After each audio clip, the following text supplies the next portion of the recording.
Hello viewers, இன்னைக்கு நம்ம பார்க்க போறது ஒன் பீஸ் எபிசோட் 1175 பார்ட் 1.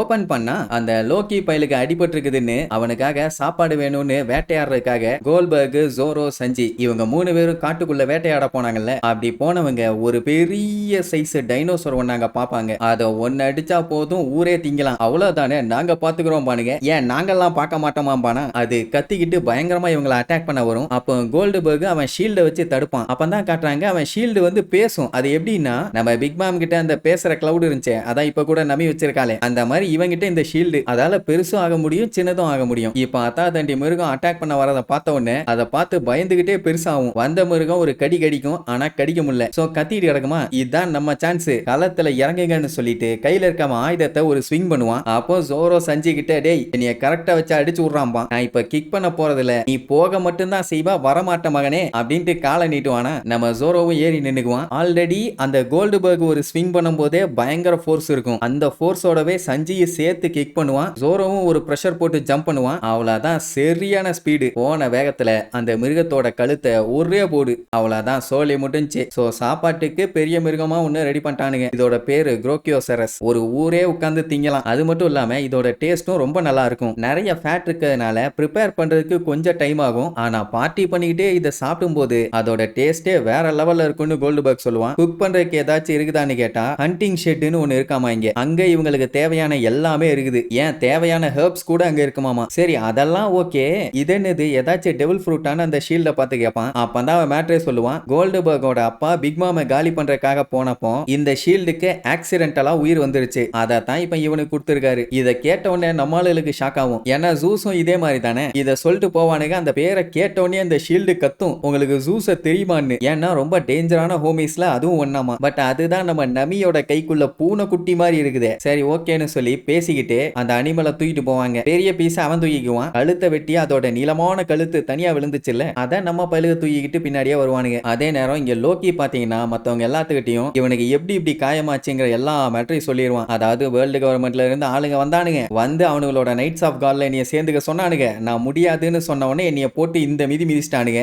அப்படின்னு உடனே நம்ம ஹைருதீனால நம்ப முடியல. பட் இருந்தாலும் அடி விழுந்து இருக்குதுல்ல, அதனால நம்புவான். இதை கேட்டுட்டு மத்தவங்க எல்லாத்துக்குமே ஷாக் ஆகும். ஏன்னா திடீர்னு இந்த வேர்ல்டு கவர்மெண்ட் ஆளுங்க வந்திருக்கானுங்கல்ல. உடனே ஹைருதீன் கிண்டல் பண்ணுவான். ஆக மொத்தத்துல ஒரு இடத்துல உட்கார்ந்துகிட்டே நீ உலகம் முழுக்க எனிமீஸ கிரியேட் பண்ணிட்டு இருக்க, பைத்தியக்கார பயலம்பா. உடனே லோகிக்கு செம கடுப்பாகும். நான் மட்டும் இப்படி ஒரு நிலைமையில இல்லன்னா இந்நேரத்துக்கு நான் தாண்டா இந்த உலகத்துக்கே கிங்கு, கண்டவெல்லாம் இப்படி என் மேல கைய வச்சுட்டு போயிருக்க மாட்டான்னு கத்துன்னு கத்துவான். லூஃபி நைட்ஸ் ஆஃப் காடா அப்படின்ட்டு ஆர்வமா கேட்டுட்டு இருப்பான். அந்த டைமுங்க பார்த்தா கரெக்டா நம்மளுக்கு என்ட்ரி. சோமா அள்ளிட்டு வர்றானுங்க. வந்தவனுங்க இதுதான் குரோக்கியோசரஸ், தேவையான நியூட்ரிஷன்ஸ் எல்லாமே இதுலயே இருக்குதும்பா. உடனே ஜோரோ இத நான் தான் புடிச்சேன்னு சீன் போடுவானா. ஆமா ஆமா புடிச்சான் கிழிச்சான், ப்ரோக்கோலி மண்டை மாதிரி மண்டைய வச்சிருக்கீல்ல, அப்படியே ஒன்ன போட்டு சமஸ்டா என்ன அப்படின்னு இவன் கிண்டல் பண்ண அவனை ஜோரோ அசிங்கமா கிண்டல் பண்ண. இப்படி மாத்தி மாத்தி கேவலமா பேசிக்குவானுங்க. இத பாத்துக்கிட்டு இருந்த கேர்டு ஷாக்காவான்னு பார்த்தா எவ்வளவு கியூட்டா இருக்குதும்பா. வாய் வார்த்தையா இருந்தா பரவாயில்ல, அடிதடி சண்டையா மாதிரி மாத்தி மாத்தி அடிச்சுக்குவானுங்க. லூஃபி எல்லாம் கண்டுக்கிற மாதிரி இல்ல. கேர்டு தான் போய் அவனுங்களை சமாதானப்படுத்துவா. நல்லா பாருங்க,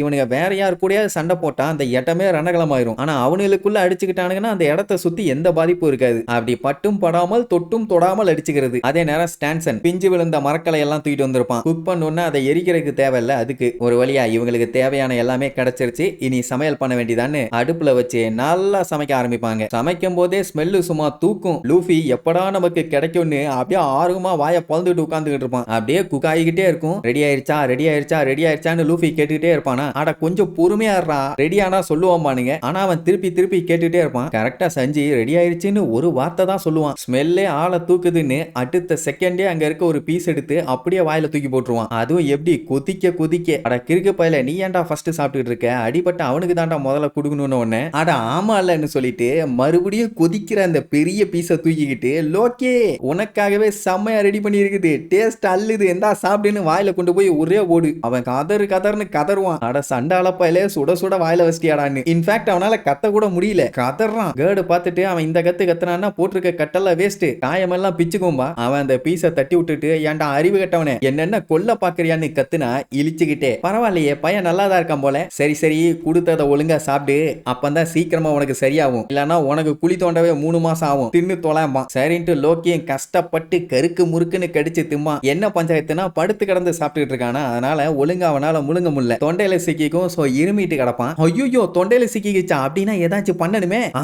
சூப் இருக்கு, சூப்பு குடி அப்படின்ட்டு நம்ம பையன் குடு குடு குடுன்னு ஓடுவான். ஆத்தாடி இவன் போனா ஏதாச்சும் வில்லங்கமா பண்ணுவானேன்னு லோக்கிக்கு அப்பவே லைட்டா தோணிட்டு இருக்கும் போதே நம்ம பையன் கத்திக்கிட்டே வருவான். சுடுது சுடுதுன்னு சுட சுட அண்டாவோட தூக்கிட்டு வர்றான். லோக்கியே கதறுவான், டேய் வேணாண்டா சொன்னா கேளு வேண்டான்னு. எங்க கேட்காம அவன் பாட்டுக்கு தத்தக்கா புத்தக்கான்ட்டு வருவான். வந்து அவன் நார்மலா வாயில ஊத்தினாலே சூடு தாங்காது. இதுல வழியில ஒரு கல் ஒண்ணு கிடந்திருக்கும், அதை கவனிக்காம கால் தடுக்கி சூப்பை அப்படியே போய் அவன் மூஞ்சில கொட்டும். அவ்வளவுதான், கதறிட்டு கிடப்பான். அட பேதியில போனவனு. கேடு பார்த்துட்டு ஆல்ரெடி இருந்த காயம் பிளஸ் இப்ப சூடு காயம் இன்னும் அதிகமா இருக்குதும்பா. லோக்கி பார்த்துட்டு, அடே ஒழுங்கா போடா, காயப்பட்டு செத்து இருந்தா கூட கவலைப்பட்டிருக்க மாட்டேன்டா, சாப்பாடு தரேங்கிற பேர்ல சாவடிக்கிறியாடா, அதான்டா என்னால முடியலம்பா. இவனுக்கு 2 பேரும் பார்த்துட்டு பாவம் பையன் ரொம்ப கத்திக்கிட்டு இருக்கான், ரொம்ப வலிக்குது போலம்பா. அப்ப கேடு கடுப்பாயி லூஃபிம்பா. அவன் பதறி போய் நீ மன்னிச்சிரு, நான் வேணும்னு பண்ணல, தெரியாம கால் தடிக்கிருச்சும்பானா. அவ திட்டுவான்னு பார்த்தா சூப்பரா பண்ணேன்பா. பின்ன லோக்கி எப்படி பண்ணா சந்தோஷம் தானே படுவா. அதுக்கப்புறம் அவனுக்கு முதுகுக்கு கட்டையெல்லாம் கொடுத்து உட்கார வச்சு சாப்பாடு கொடுப்பாங்க. நல்லா தின்னுட்டு இருப்பான். அந்த டைமுங்கும் போது ரோடோ பையன் நைஸா இழிச்சுக்கிட்டே கேடு கிட்ட பேச போவான். ஏன்னா அவன் பண்ணி வச்சிருக்க வேலை அப்படியாச்சே. ஒரே ஒரு லுக்கு மட்டும் தான் விடுவான், ஆத்தாடின்னு பேக் அடிச்சிருவான். ஐருதீனுக்கு இன்னுமே அவன் மேல வெறி அடங்கல, கொலவெறியோட தான் அவனை பார்த்துக்கிட்டு இருப்பான். அப்போ ஜோரோ வந்து இவனை பத்தி கழுவி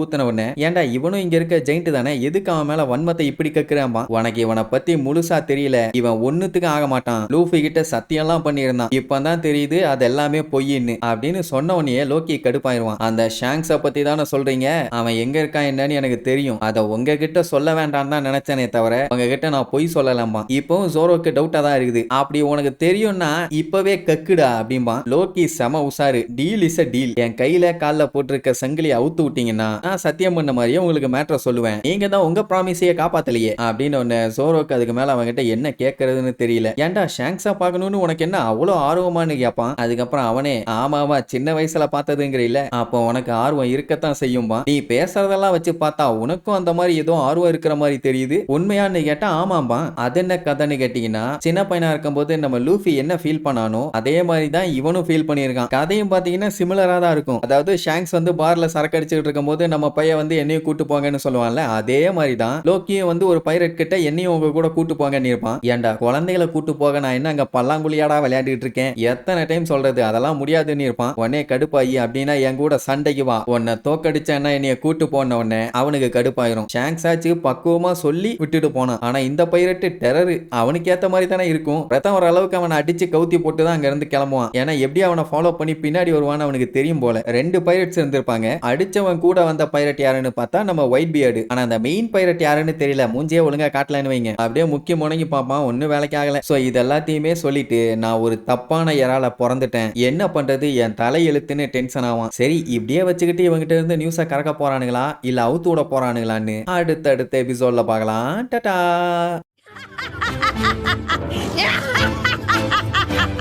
Yeah!